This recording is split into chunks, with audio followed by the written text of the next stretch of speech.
I'm excited to talk to you. You got the Road to Nowhere that's quickly coming up. It's part of the what is it called, Fringe Festival or Yeah, the Hollywood Fringe Festival. Hollywood So Fringe it's Festival? Yeah. Yeah, there's a bunch of fringe festivals all over the world, starting in Edinburgh, and this is been going on for like, I don't know, 13 years or something like Yeah. that. Do you mind explaining what that is exactly before we get into the Road Nowhere? Because it's kind of a big deal to have something a part of it, from my understanding.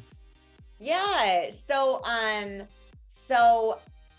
I mean, I'm not an expert on fringe festivals, but they did kind of school us a little bit. And basically, it's a bunch of artistic pieces that go on every year in whatever community. Like, I think there's one in like Austin, maybe, or There's maybe one in not. No. Washington D.C. I saw that. Yeah. Okay. So yeah. So like that. And it can be performing arts pieces, or it could be like a cabaret, or it could be like dance or theater.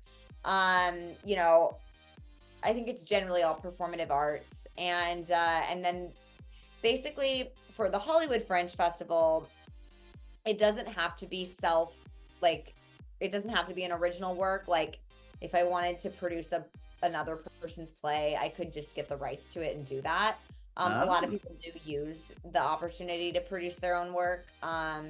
There You do have to pay a certain amount of money to be part of it, but that's just like the registration fee, which it's not a super huge fee. And then you have to still have to pay for like your venues and everything that you normally would with producing, but there are discounted rates because if you're part of the festival, it'll end up being like, I produced a play a year and a half ago, and this is actually a lot more affordable because I'm doing it through the theaters that are working with Fringe. They're offering better rates and stuff like that. And there's also a lot of resources to like give you tips and tricks. And I don't know, for that reason, it's like we're all doing it. There's a lot of like every Wednesday night there's office hours, which is like basically networking for the Fringe, but not like a sleazy networking, let me get a job, but more just like legitimately meeting people and making friends and asking questions. And ooh, I had this experience with my play. Have you had that experience? Well, what do you do? Oh, okay, great. I'm going to try that. What I did here is this was helpful to me. So it's that's kind of what makes it different than just like producing a play in any other time of year in any place. Well, let's talk about the Road to Nowhere. You wrote this. What's it about? So The Road to Nowhere is a dark comedy about a cynical recovering alcoholic daughter who gets an art show gig out of state, but because of her DUI, the only person that can give her a ride there is her overbearing, optimistic Christian mother. Not just Christian, but like very religious, but also flirts with anything under the age of 25. And so it's just like a very mismatched coupling. And throughout this road trip, there's fighting and forgiveness and more fighting, and we'll see how it ends. And meanwhile, there's all the characters they meet along the way. There's the love interest for both of them, and then I play the daughter, my best friend, and her daughter, her teenage daughter. So there's two mother-daughter relationships actually in the play. The Mhm. mother-daughter best friend is back home watching my pet tarantula while we're off on this road trip. So that's like the B storyline that we cut back to. That's cool. I like that, pet tarantula. Uh, well, I wrote it actually as a movie originally, and I was like, well, as you know, Steve, I do a lot of producing like short films and web Yeah, series, and that came like before plays, even though in I comedy. did in theater. Yeah. But I was like, I've never produced a feature film. That's a big undertaking. So I think let me just cut it to the size of a play first, do it in the Fringe. I've always wanted to produce something for the Fringe. I've acted in a Fringe show. Mm. But when it was anyway, I digress. When it was going to be a Oh, movie. I think that's cool. I mean, who Yeah. knows? This could lead to a movie down the road. I mean, the Finch is a Yeah. deal, so. That's the hope. And when it was going to be a movie though, cuz I did write it as a movie. So Mm. that's written. It was a pet cat cuz my cat, I'm Yeah. like, how can I have a cat on stage at the Broadwater Theater in Hollywood? That's not going to work out. Like my cat won't even get in the kennel to go to the vet, let alone be part of a play. So I was like, how to, like we do in art, like use our challenges for good, like, oh, maybe this problem is actually a solution. And one of my friends that I work with has a pet tarantula or a pet spider, and I was Uh, like, that's even more fun if there's a pet spider. I love it. So, what's it like working with your director, Ray? Oh my God. Ray is wonderful. I met them because they were directing a play called Scenes with Girls that one of my acting class friends produced. And I saw that in January. And I just was like, I don't know. It's been really wonderful. Ray has shared that they relate a lot to a lot of the like themes in the show, and we really bonded like our first Zoom call. And I was actually going to tell Ray this last night at rehearsal, but I didn't get the chance to. But like, they, working with them, the way that they talk to actors is very similar to a film director. My very first feature I acted in, this director, Dorothy, that I worked with, the way that she communicated with actors was just so great. And I feel the same way about Ray. Just like I think the way that a director talks to actors and communicates information and like suggestions is so important, and like I would definitely say that that's really been amazing. Yeah, I love the question. Yeah. All right. So it's tell people the dates and location and where they can get tickets. Yeah.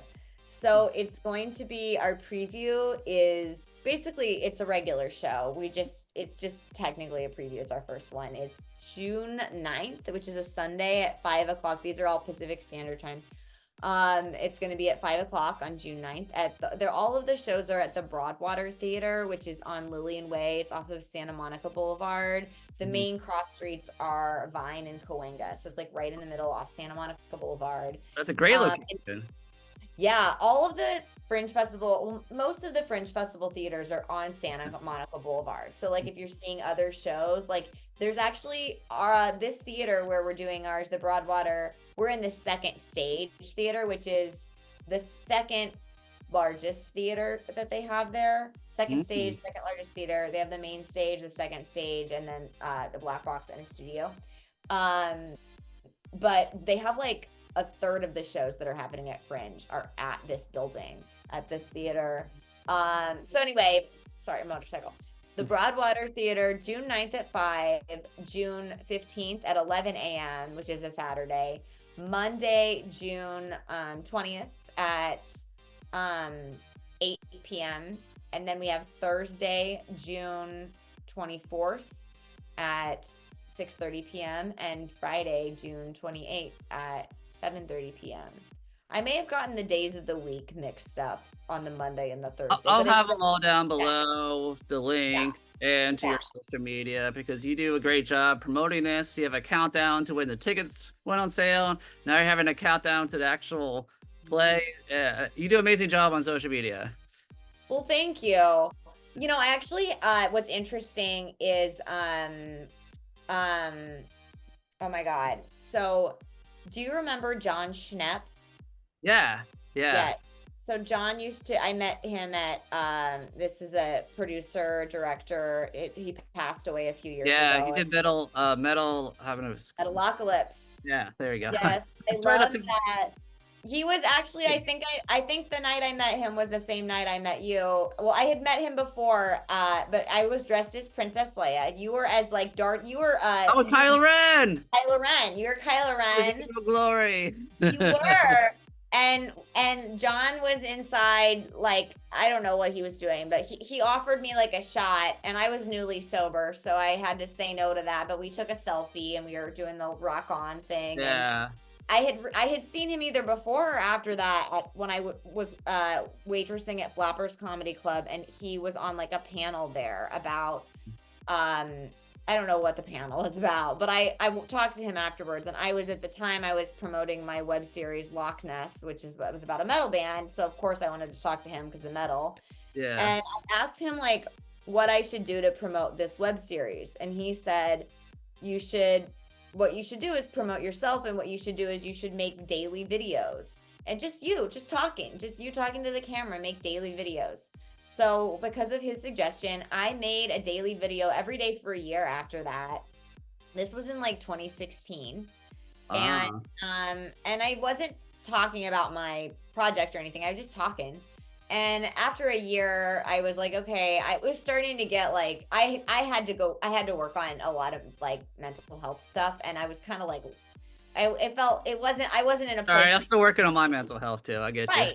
Yeah, I was not in a place to be making daily videos, so I stopped. But it's something that because it really was helpful because, I mean, it like I think it made people feel like comfortable reaching out to me for stuff and like coming like I wasn't like a stranger.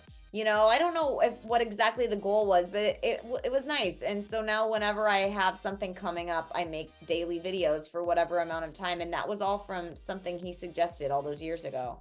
Oh, that's a cool backstory. And I'll say it's not easy to do. I love doing interviews. I've interviewed thousands of celebrities, but when I try to do like just me talking to camera, it's so awkward. It comes out. I just stop. So, but you do an amazing job. So, Well, thank you. And you do an amazing job at interviews. Like that's harder for me than this. So, this being the daily, the selfie yeah. stuff. So, Well, anyway, cool. Anything else in the works you're allowed to talk about?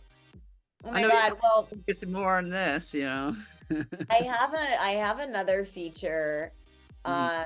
um it's a horror comedy, and Oh, yeah, so that's exciting. I don't know when I'm gonna make that. I don't know what there's some other stuff that might be right. happening in the summer and travel and blah blah blah. So I don't know when I'm gonna get to it, but there's other things in the mix.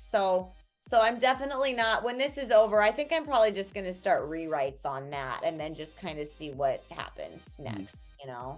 Gotcha. Well, Yeah. cool. I know Christina, you've been very busy getting ready for this, so thank you for taking time to talk to me, and hopefully we'll cross paths at some point down the road. Yes, thank you for talking to me. I always love when we do this, and I'm so happy I got to meet your puppy Isabel.